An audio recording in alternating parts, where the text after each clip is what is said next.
ধন্যবাদ তুরস্ককে, তবে ধন্যবাদ পুরোটা দিতে পারলাম না। এটা একদিকে ভালো, তবে আমরা যেটা এক্সপেক্ট করছি বা প্রত্যাশা করছিলাম আমার কিন্তু মন ভরে নাই।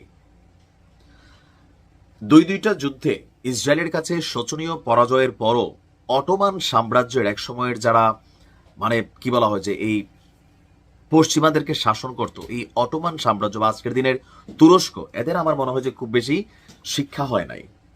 আপনারা জানেন যে ইসরায়েল এই নগরীটার উৎপত্তির ইতিহাসের সাথে আরবদের সাথে দুইটা বড় যুদ্ধ সংঘটিত হয়েছে। এর মধ্যে অটোমানরাও জড়িত ছিল, মানে তুরস্ক ছিল, কিন্তু দোনোটা যুদ্ধে আরবদের সাথে বিজয় অর্জন করেছিল ইসরায়েল। কেন? আলাদা আলাদা যুদ্ধ করার কারণে। কারণ ইসরায়েলকে সম্মিলিতভাবে পশ্চিমারা সাপোর্ট করে, আমাদের আরবরা নিজেদের গায়ে এসে কিল না পড়লে সজাগ হয় না, আর অনেক আছে কিল খাইয়া হজম করে। তারপরেও মন্দের ভালো, ইসরায়েল এবং ইরানের এই চলমান সংঘাতের মধ্যে সম্ভাব্য যে কোনো পরিস্থিতির জন্য প্রস্তুতি নিচ্ছে তুরস্ক। তুরস্ক ইরানের পক্ষে গিয়া মাঠে নেমে যুদ্ধ করবে এরকম কিন্তু কিছু না। বিষয়টা আবারও ক্লিয়ার করি, তারা হচ্ছে কি যে তাদের উপর ইসরায়েল কোনো অভিযান চালায় কিনা।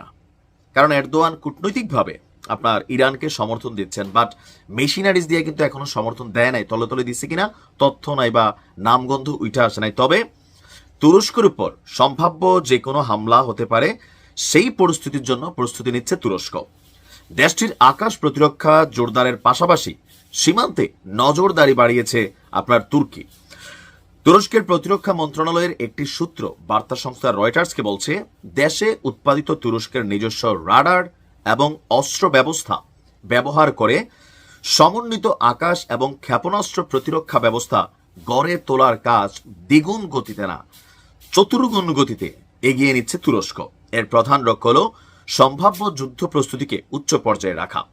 আরেকটা জিনিস হতে পারে যে তুরস্ক হয়তো ইরানকে সাপোর্ট করবে, বাট এটা সংখ্যাটা আমার কাছে খুবই এই মানে ধরেন পার্সেন্টটা বা পার্সেন্টেজটা সম্ভাবনাটা খুবই কম।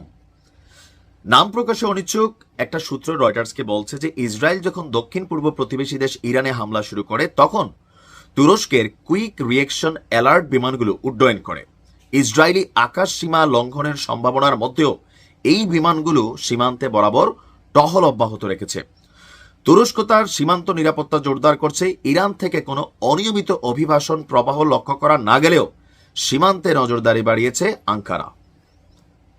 তবে এইটা তো ভাই আরো খারাপ। তুরস্ক আমার কাছে মনে হচ্ছে ইরানের সাথে এটা পোল্টি নিচ্ছে।